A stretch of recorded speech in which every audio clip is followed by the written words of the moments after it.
Bonsoir à tous. L'actualité ce mardi, c'est le Conseil des ministres qui s'est réuni à la présidence de la République. On y revient dans un instant. Le temps de vous signaler également que l'actualité, c'est aussi le séjour du président de la République à Abidjan. On y reviendra également tout à l'heure dans le courant de cette édition. Un rapport toujours avec la présidence de la République. Ce message au courrier des pairs du chef de l'État. Message de félicitations adressé à monsieur Paul Biya, président de la République du Cameroun. C'est à l'occasion de la fête nationale donc de ce pays, le Cameroun. Donc, je voudrais, écrit le président Fornas Ibé, saisir ce moment solennel et spécial pour votre pays, pour vous renouveler mes vœux ardents de santé, de bonheur à vous-même et à votre famille, ainsi que ceux de paix et de prospérité davantage croissante au peuple camerounais, tout en me félicitant par ailleurs de l'excellente qualité des relations d'amitié et de coopération que nos deux pays entretiennent si heureusement. Je vous prie d'agréer, monsieur le président et chers frères, les assurances de ma très haute considération, écrit le président Fornas Ibé à son homologue camerounais Paul Biya. On prend maintenant la route direction Genève. Sur place, s'est ouverte hier la 67e Assemblée mondiale de la santé. En toile de fond, les problèmes sanitaires mondiaux, les défis à relever en faveur de la santé des populations. Plus de 300 délégués venus des 194 États membres de l'OMS prennent part aux travaux. Le Togo est présent, amené par le Premier ministre Artem Seliagoudi Orbezoulou de Genève. Voici la correspondance de Joël Aziadapou.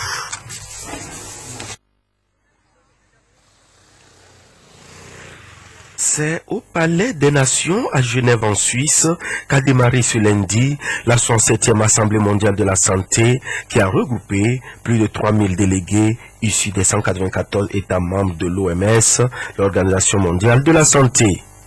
Le Togo a été représenté à cette rencontre internationale par le chef du gouvernement, Kwesi Seliagoudi Orbezoulou.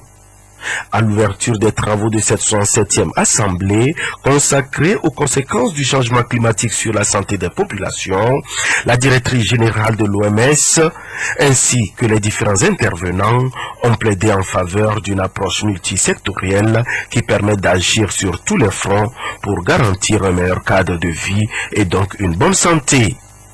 Pendant 6 jours, les délégués vont réfléchir sur les maladies transmissibles et non transmissibles, la mortalité infantile, maternelle, la prévalence préoccupante de l'obésité des enfants, la couverture sanitaire, la qualité des soins, mais aussi l'accès aux médicaments essentiels. Déjà, le Togo, qui assure depuis février dernier la présidence de l'Association africaine des centrales d'achat des médicaments essentiels, a organisé en marge des travaux de la 67e Assemblée mondiale de la santé une réunion ministérielle de haut niveau pour réfléchir sur les bonnes pratiques en matière de gestion et d'approvisionnement des médicaments en Afrique. Aujourd'hui, il était vraiment important pour nous de nous assurer de l'engagement de nos ministres de la Santé auprès des centrales d'achat pour que les centrales d'achat soient au centre de nos systèmes nationaux d'approvisionnement, que ce soit par nos États, que ce soit par nos partenaires techniques et financiers. Et il ressort clairement de forts engagements des ministres ici présents à porter le message de la CAM. La suite va être que la CAMEC Togo s'investisse davantage à rendre ce service qui est attendu d'elle par les formations sanitaires privées, c'est-à-dire qu'elle puisse trouver du médicament quand elle vient s'approvisionner à la centrale d'achat. Et donc, la CAMEC Togo est vraiment engagée dans cette direction. Aujourd'hui, on se rend compte que dans un certain nombre de pays, dont le nôtre d'ailleurs, il y a des circuits parallèles d'approvisionnement des médicaments, ce qui affaiblit les centrales d'achat sans que nous soyons sûrs que les médicaments qui passent par ces circuits-là sont des médicaments de qualité et qu'il n'y a pas la contrebande, il n'y a pas la contrefaçon. Et je crois que donc la réunion de l'association de l'ensemble des centrales francophones venait à point nommé pour appeler à nous, ministres de la Santé, la nécessité et presque l'obligation de faire en sorte que nos médicaments, nous puissions les acquérir par le circuit que nous avions mis en place avec nos partenaires techniques et financiers, ce qui nous demande nous-mêmes d'abord de nous conformer à cette obligation, mais ce qui nous demande aussi à entreprendre un dialogue assez rapproché avec nos partenaires techniques et financiers pour que ce que nous avons mis ensemble, nous puissions le respecter encore aujourd'hui, de faire en sorte que nous puissions utiliser les circuits de nos centrales pour acheter les médicaments, parce qu'ils ont d'abord les bons circuits, parce qu'il y a le contrôle de qualité, mais également parce qu'ils ont des magasins de stockage qui répondent aux normes de qualité en fonction d'un certain nombre de mesures qui sont édictées au niveau international. Donc cette réunion, nous avons voulu nous rappeler nous-mêmes nos obligations, mais nous avons aussi voulu nous donner une ligne de conduite, celle qui consiste à discuter avec nos partenaires pour l'avenir. La délégation togolaise poursuit sa participation active aux différents programmes et activités inscrits au menu de cette 67e Assemblée.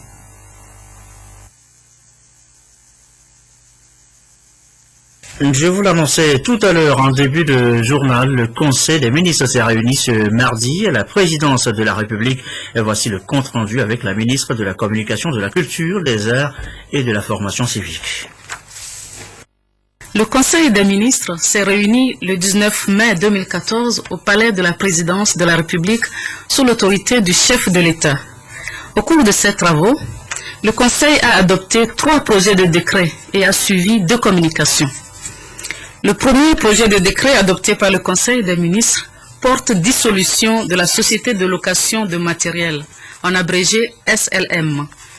Créée en 1997, la SLM, Société d'État, était chargée de la gestion, de la maintenance et de la location de matériel de travaux publics et de génie civil. Cette société a malheureusement connu une série de dysfonctionnements liés en particulier à des coûts de maintenance de plus en plus élevés et à d'autres facteurs qui ont provoqué une perte considérable de marché, une baisse de compétitivité et une situation financière difficile.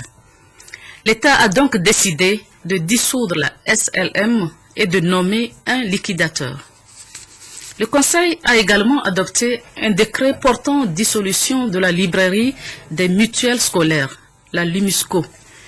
Cette décision fait suite à une chute de chiffre d'affaires due notamment à l'augmentation de la charge salariale, au renchérissement démesuré du prix des articles scolaires, aux méventes dues à la concurrence du secteur informel et au caractère saisonnier de ces activités. En dépit des efforts qui ont été déployés pour redresser la situation, il est apparu que la LUMUSCO n'est plus viable. Par conséquent, le présent décret du Conseil des ministres prononce la dissolution de la LUMUSCO et mandate le ministre de l'Économie et des Finances pour enclencher la procédure de liquidation. Le troisième décret adopté par le Conseil détermine la forme des statuts et le capital social pour les sociétés à responsabilité limitée, en abrégé SARL. L'acte uniforme de l'OADA de 1997 régissant le droit des sociétés commerciales et du groupement d'intérêt économique ne répondait plus suffisamment aux exigences de l'environnement actuel. Il a été révisé en janvier 2014 et est entré en vigueur depuis le 5 mai 2014. Ce texte apporte des innovations importantes qui sont prises en compte par ce projet de décret. Les nouvelles dispositions de l'acte uniforme révisé rendent désormais optionnelles les normes relatives à la forme des statuts et le montant du capital social. Les États qui le souhaitent peuvent ainsi adopter pour les 2 volets précités des dispositions qui s'écartent des exigences fixées par l'acte uniforme de l'OADA. Dorénavant, une SARL pourra être créée au Togo par acte notarié ou par acte sous seing privé.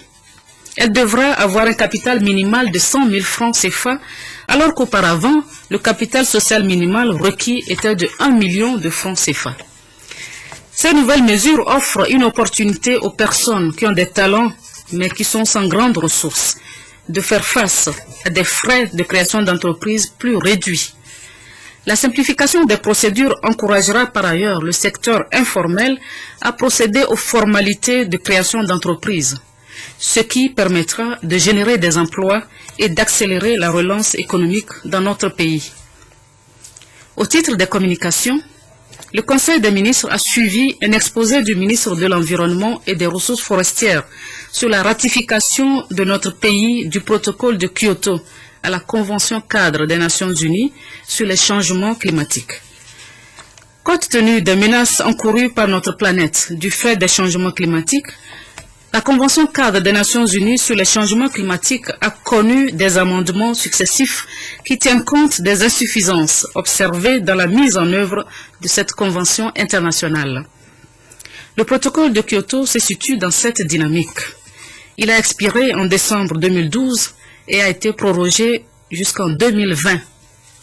Cependant, son entrée en vigueur, qui présente des enjeux majeurs pour les pays en développement, est conditionnée par la ratification par les pays signataires conformément aux dispositions du protocole. C'est pourquoi la communication a insisté sur la nécessité pour notre pays de faire diligence afin de contribuer à l'entrée en vigueur du protocole de Kyoto dans les meilleurs délais. Il faut rappeler que le Togo a pu, par le passé, bénéficier de divers avantages et projets au titre de la Convention cadre des Nations Unies sur les changements climatiques et de son protocole, notamment la réhabilitation des retenues d'eau à Damon et à Saint-Cassé dans la région des Savanes, ainsi que le financement de l'élaboration d'un programme d'action national d'adaptation au changement climatique. S'agissant de la deuxième communication présentée en Conseil, elle est relative à la mise en place de la Coalition nationale pour la formation et l'emploi des jeunes. Cette initiative vise à créer une plateforme qui permettra de positionner la jeunesse comme un gisement de compétences et comme un vecteur d'une croissance accélérée et inclusive. L'enjeu est de répondre avec une plus grande cohérence à l'impératif de l'absorption des jeunes dans la vie économique et sociale. La Coalition nationale pour la formation et l'emploi des jeunes est un organe consultatif et d'impulsion qui contribuera à renforcer le dialogue de haut niveau entre les acteurs impliqués dans la recherche de solutions aux problèmes de l'emploi des jeunes. Enfin, le Conseil des ministres s'est prolongé par un séminaire gouvernemental animé par le ministre chargé de la prospective et de l'évaluation des politiques publiques, assisté par le professeur Alioune Sall, directeur de l'Institut des futurs Africains, basé à Pretoria, en Afrique du Sud. Ce séminaire gouvernemental portant sur le thème « Enjeux et défis de l'évaluation des politiques publiques et de la prospective » se situe dans le prolongement de ceux qui avaient été organisés en mars et en avril 2014. Il a permis d'une part de rappeler les enjeux inhérents à l'évaluation des politiques publiques et à la nécessité de rationaliser la prise de décisions publiques, de moderniser la gestion de l'administration et des services publics et de rendre plus efficaces les dépenses publiques. D'autre part, le séminaire gouvernemental a mis en exergue les précautions qui doivent accompagner le processus d'évaluation des politiques publiques. Il s'agit entre autres d'impliquer toutes les couches socio-professionnelles pour donner au processus un caractère participatif élevé, d'effectuer l'évaluation dans la transparence et de veiller à la mise en pratique des résultats et des recommandations. Fait à Lomé le 20 mai 2014, le Conseil des ministres. Voilà, c'était là le compte rendu du Conseil des ministres ravis donc ce mardi. L'actualité, je vous l'annonçais, c'est aussi le séjour ce mardi du président Faure Gnassingbé à Abidjan. On y revient dans un instant, mais d'abord, les images de l'arrivée du chef de l'État dans la capitale ivoirienne. Le président Faure Gnassingbé accueilli, vous allez le voir, à sa descente d'avion par le premier ministre ivoirien, Daniel Kablan-Duncan. Voilà donc le cérémonial d'accueil qui s'est mis en place pour accueillir donc le président, le chef de l'État, salué donc par les autorités ivoiriennes. On verra tout à l'heure aussi les chefs traditionnels qui ont fait le déplacement donc de l'aéroport pour accueillir le chef de l'État à sa descente d'avion pour ce séjour ivoirien du président de la République.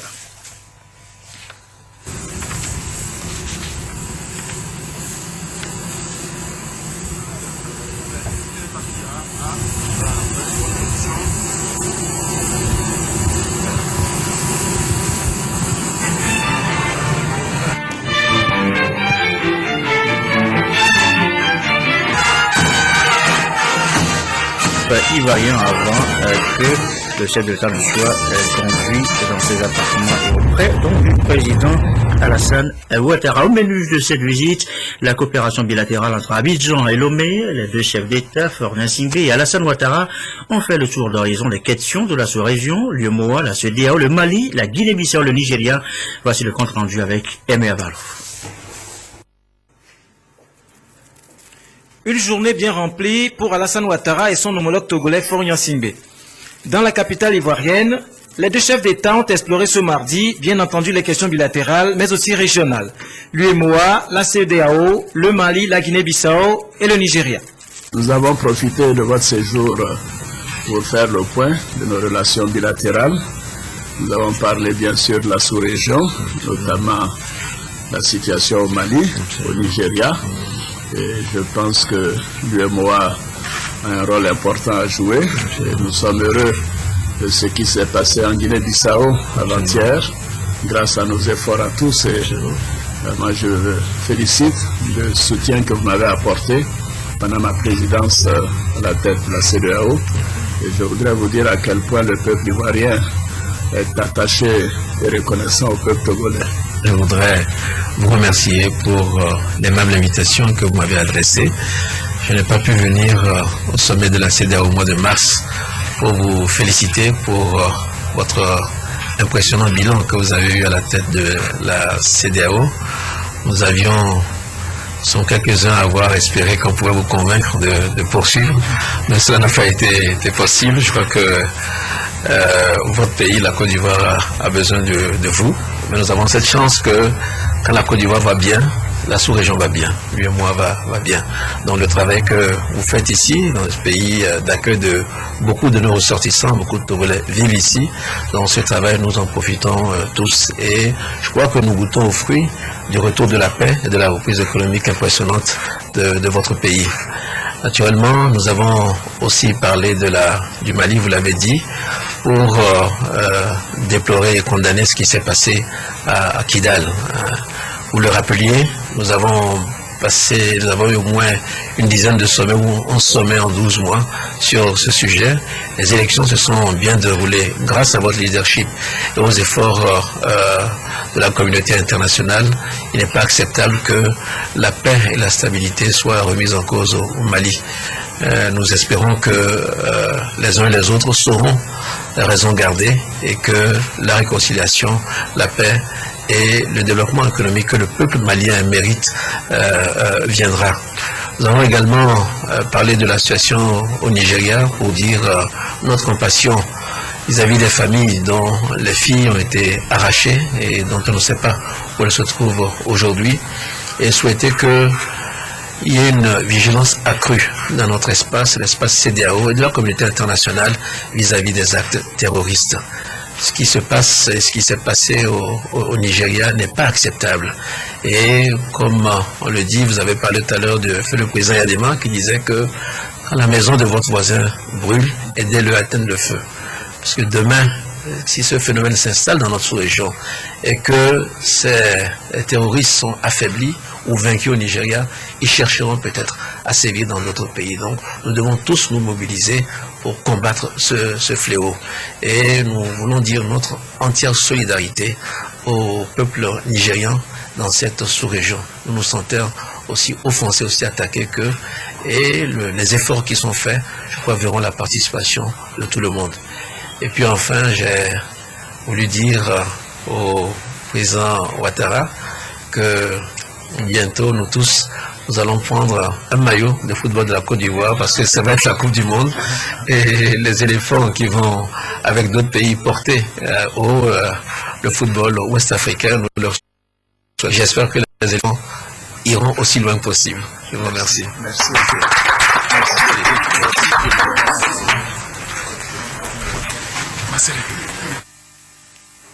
Après ces entretiens, le président togolais a pris congé de son hôte en début de soirée.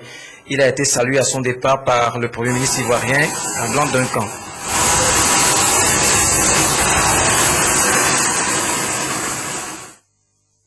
donc le compte rendu du séjour ce mardi à Abidjan, donc du président Florent Singbe. On revient sur le Conseil des ministres qui s'est réuni donc ce mardi à la présidence de la République. Un décret a été délibéré au cours de ce conseil. Je vous donne lecture donc de ce décret. Le président de la République, sur proposition du ministre de l'Enseignement supérieur et de la Recherche, décrète. Article 1er, Madame Gameti Amadifa, numéro matricule 03 88 69 P, administrateur civil principal, 3e échelon, en service au ministère du Commerce et de la Promotion du secteur privé, est nommée directrice de cabinet du ministre de l'Enseignement supérieur et de la Recherche. Article 2, le ministre de l'Enseignement supérieur et de la Recherche est chargé de l'exécution du présent décret qui sera publié au journal officiel de la République togolaise. Autre sujet évoqué maintenant, la plénière ce matin à l'Assemblée nationale, 7e séance de l'année consacrée à la Charte africaine de la statistique adoptée à Addis Abeba en 2009. Les députés togolais l'ont ratifié ce mardi. Les précisions, Prince Adjato, Nancy Chana, Firmé Adjinare. Le Togo, à l'instar d'autres pays africains, s'engage dans le processus d'intégration du continent africain pour l'usage des données statistiques harmonisées et fiables dans tous les domaines d'activité de la vie politique, socio-économique et culturelle. Après examen et analyse du projet de loi autorisant la ratification de la Charte africaine de la statistique adoptée à Addis Abeba le 4 février 2009, les députés ont donné leur quitus au projet. Un vote à l'unanimité des députés présents à cette 7e séance plénière de la première session ordinaire de l'année 2014. Une étape importante pour le Togo dans le renforcement de la législation nationale en matière de statistique, ainsi que l'indépendance et le statut des instituts de statistique. Ce acte que vous venez de poser, somme toute ordinaire ou même anodin, revêt une importance capitale pour l'avenir de l'Afrique et pour la vie de la nation togolaise. Des programmes de grande envergure sont envisagés, sont même adoptés au niveau du continent, au niveau de l'Union africaine, au niveau de la CEA, à la base de tous les programmes, à la base de la conception de toutes les mesures, se trouvent les informations statistiques. L'avantage de cette pratique est de permettre à chaque État signataire de pouvoir garantir une indépendance dans la gestion de données statistiques. Nous sommes dans un monde moderne où presque rien de bon, aucun programme de développement durable dans le temps et dans l'espace ne peut être conduit avec précision et succès sans données statistiques de qualité. Si l'ONU a fait le 20 octobre la journée mondiale de la statistique, c'est qu'elle accorde une importance qui n'échappe plus à aucun décideur digne de ce nom ou à toute personne qui conduit un programme de développement. Il appartient à présent au gouvernement de faire en sorte que la nouvelle loi réponde aux exigences actuelles relatives au développement de l'information statistique qui permettent au secteur de la statistique de notre pays d'apporter sa pierre aussi à l'œuvre de développement. La Charte africaine de la statistique est l'instrument juridique qui régule l'activité statistique en Afrique. Elle est un cadre stratégique d'orientation et vise l'émergence des statistiques africaines dans tous les domaines d'activité. Il est 20h24. L'actualité ce mardi, eh bien, c'est aussi le top départ donné ce matin pour les examens de fin d'année scolaire. C'est le baccalauréat première partie qui inaugure donc cette série. Les candidats avaient le choix ce matin entre la dissertation, le commentaire composé, la contraction de test, l'épreuve de français donc. Apollinaire Katanga, Rachel Aoukou. La série des évaluations de fin d'année scolaire 2013-2014 a démarré ce matin avec l'examen du probatoire. 46 406 candidats de l'enseignement général et 14 214 de l'enseignement technique partent donc à la conquête du bac 1. Ils sont répartis dans 155 centres décrits sur l'ensemble du territoire national. Le ministre Florent Maganaoué des enseignements primaires et secondaires et son collègue Brim Bouraïma Diabaké de l'enseignement technique et de l'industrie ont fait le déplacement dans certains centres d'écrit de la capitale pour se faire une idée du démarrage effectif des épreuves écrites du bac 1. Nous avons visité un titre symbolique des deux grands centres, celui de l'enseignement technique, le lycée Ladido Gomé, et puis le lycée de Tokoin. Nous disons que ça se passe bien, tous les établissements ont commencé, tous les surveillants sont en place et les épreuves sont arrivées à temps et tout a bien commencé. Nous ne pouvons que nous en réjouir. C'est au nom du gouvernement que nous nous sommes promenés pour souhaiter beaucoup de chance et du courage à tous les candidats. Le dispositif est à deux niveaux. Le dispositif est d'abord au niveau de nous-mêmes, de nos enseignants, qui pouvaient éventuellement remplacer les absents de manière à ce que tout se passe bien. Toute l'étendue du territoire également, je pense que tout le monde est en place et ça se passe bien. Pour ce premier jour, les candidats ont pour matière à réflexion le français. Ils ont 4 jours pour prouver leur aptitude à décrocher le bac 1 qui leur ouvrira les portes de la classe de terminale. L'examen prend fin vendredi prochain. Prend également le pool Cara. Là aussi, les épreuves ont bien démarré. Les candidats ont répondu présent. Les épreuves aussi. Constat sur place. Nestor Mouzou, notre bureau à Cara. L'heure du baccalauréat première partie a sonné. Les élèves de la classe de première affrontent les épreuves qui doivent leur ouvrir les portes de la classe de terminale. À Cara, pendant que les candidats cogitaient sur les premières épreuves de base, les autorités de l'éducation au niveau de la région ont fait le tour de certains centres d'écrit. Nous rendons grâce à Dieu, tout se passe très bien. Les candidats sont présents, tous les surveillants sont à leur poste. Les épreuves ont été lancées. Cette année, nous avons choisi le lycée Cara Sud pour le lancement officiel. Et les premières épreuves de français se déroulent très bien au niveau de toute la région selon les informations que nous avons recueillies des centres d'écrit des autres inspections secondaires, en l'occurrence l'inspection de Niantougou et l'inspection de Bassar. C'est vrai, nous avons connu par moments des débrayages, mais c'est l'occasion de remercier, de féliciter tous les enseignants qui ont compris le sens civique de la chose, parce que beaucoup s'y sont mis par la suite pour organiser des cours de rattrapage.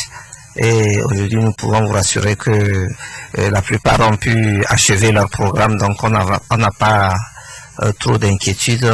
L'effectif des candidats au bac 1 cette année dans la région de la Cara a connu une forte régression. Il est passé de 6518 en 2013 à 5619, soit une baisse de près de 14%. Cette baisse est ressentie aussi bien chez les filles que chez les garçons. De 2050 en 2013, l'effectif des filles est passé à 1632. Quant aux garçons, ils étaient 4468 l'année dernière. Cette année, ils ne sont que 3987 à se présenter pour l'obtention du baccalauréat première partie. Dans le reste de l'actualité, les Toufans nominés doublement d'abord pour les MTV Awards en Afrique du Sud en tant que meilleur groupe francophone, ensuite pour le BET Awards aux États-Unis en qualité de meilleur groupe africain, une sorte de reconnaissance déjà pour le travail bien fait.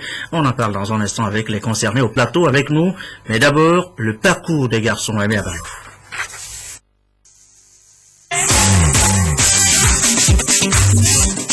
Les Toufans, coqueluches des jeunes mélomanes, partent vers de nouvelles aventures. 2 rendez-vous importants les attendent durant le mois de juin. D'abord, le MTV Awards en Afrique du Sud pour défendre les couleurs de la francophonie. Pour les MTV Awards en Afrique du Sud, nos artistes, nos Toufans, nos champions, comme on aime bien le dire, sont dans la catégorie meilleur artiste francophone, avec notamment Youssoufa de Brazza, Ariel T du Gabon, le groupe Espoir 2000 de la Côte d'Ivoire, et puis Kola de Kin. Après Après l'étape de Durban, le groupe sera sur scène aux États-Unis. Il est nominé au BET Awards dans la catégorie meilleur artiste africain. Il faut préciser que c'est les seuls artistes francophones à compétir justement pour l'édition 2014.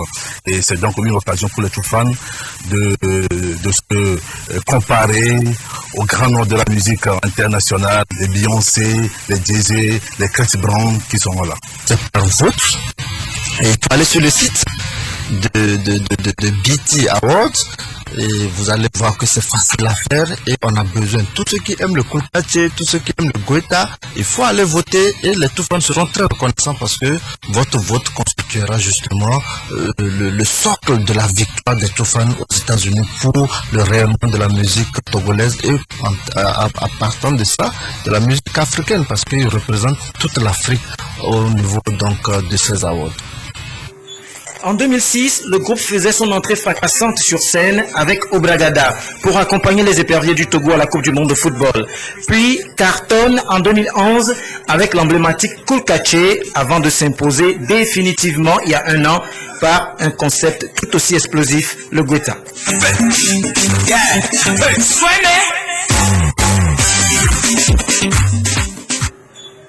Plusieurs fois nominés au Kora et détenteurs du prestigieux Koundé d'or du Burkina, les Toufans ont toujours la rage de côtoyer les sommets. Le 4e album est en gestation, un nouveau virus en perspective qui devra lui aussi contaminer les cœurs juste après le mondial brésilien de football.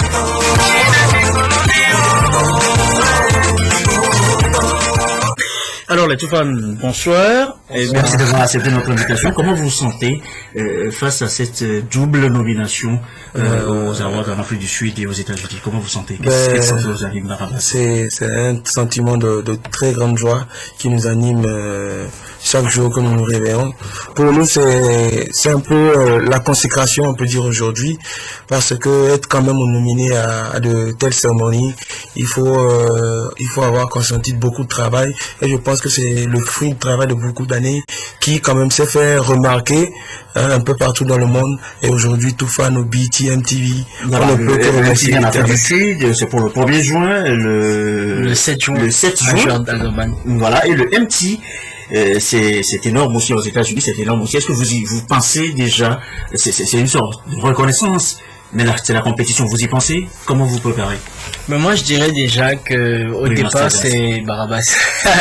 Au départ c'était des rêves, tu vois, c'était des trucs qu'on écrivait dans nos cahiers et tous les billets parce qu'on se disait que c'était juste pour les Américains. Aujourd'hui on a la chance d'être le seul groupe francophone à participer en 2014. C'est énorme, vous pesez la responsabilité, vous représentez l'espace francophone, le Togo, l'Afrique. C'est plus qu'énorme en fait, c'est ce que je suis en train de dire, c'est plus qu'un rêve en fait. On se demande chaque matin si c'est une réalité ou bien c'est encore un rêve. Donc pour nous c'est comme Masta vient de le dire, c'est comment on appelle ces 5 années de travail sur l'international qui sont en train de payer aujourd'hui en fait. Et pour ceux qui ne comprennent pas, laissez-moi caricaturer un tout petit peu, c'est un peu comme la Coupe du Monde, comme si le Togo... C'est notre Coupe du Monde à vous. Oui, c'est notre Coupe du Monde à vous, puisque les MTV Base, c'est pour les Africains, et c'est là où on reconnaît, on félicite vraiment ceux qui ont les meilleurs artistes qui ont travaillé au cours de l'année. Et les BET, c'est la Coupe du Monde, la Coupe d'Afrique en premier lieu, les MTV ensuite, les BET, la Coupe du Monde. Et on est le seul francophone, voilà, qui vraiment représente l'Afrique francophone. Si on revient un peu sur votre parcours, sur peut-être la dernière question, vous avez commencé, j'ai envie de dire petitement, en 2007 avec Obragada, vous êtes venu ensuite au Kulkache en 2011 et en 2013 c'est le Goeta, j'ai envie de dire Everybody Goeta. Vous imprimez finalement le tempo à la musique togolaise, n'est-ce pas?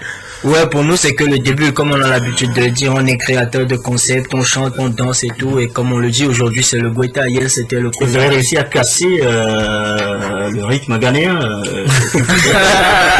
Non, c'est Dieu qui est fort. Bien, merci pour ce passage sur notre plateau. On vous souhaite beaucoup de chance, que nos prières vous accompagnent également pour que vous ramenez donc les arôdes au pays. On va fêter ça la prochaine fois. Ouais. Merci beaucoup. Les Toufans. C'est pratiquement la fin de cette édition également. On va se quitter sur les images du séjour du président de la République en Côte d'Ivoire ce mardi. Et si on peut avoir les images, une visite au cours de laquelle la coopération bilatérale entre Abidjan et Lomé, les questions d'intérêt commun UEMOA, CEDEAO, le Mali, la Guinée, le Nigeria ont été évoqués par les deux chefs d'État togolais et ivoiriens. À mon avis, on n'aura donc pas les images. On les avait vues dans le journal. La météo dans un instant. Cléo Sabine Poco, le magazine santé d'abord à 20h45. Carole Peto à Franck Bédi et son invité nous parlent de l'hypertension artérielle. Ce soir 22h30, nos dernières infos. Merci à vous qui nous suivez à Gomé-Glozou dans le Bas-Mono et à Abidjan, Côte d'Ivoire justement, sur la télévision togolaise et comme d'habitude, toujours fidèlement. Excellente fin de soirée chez vous.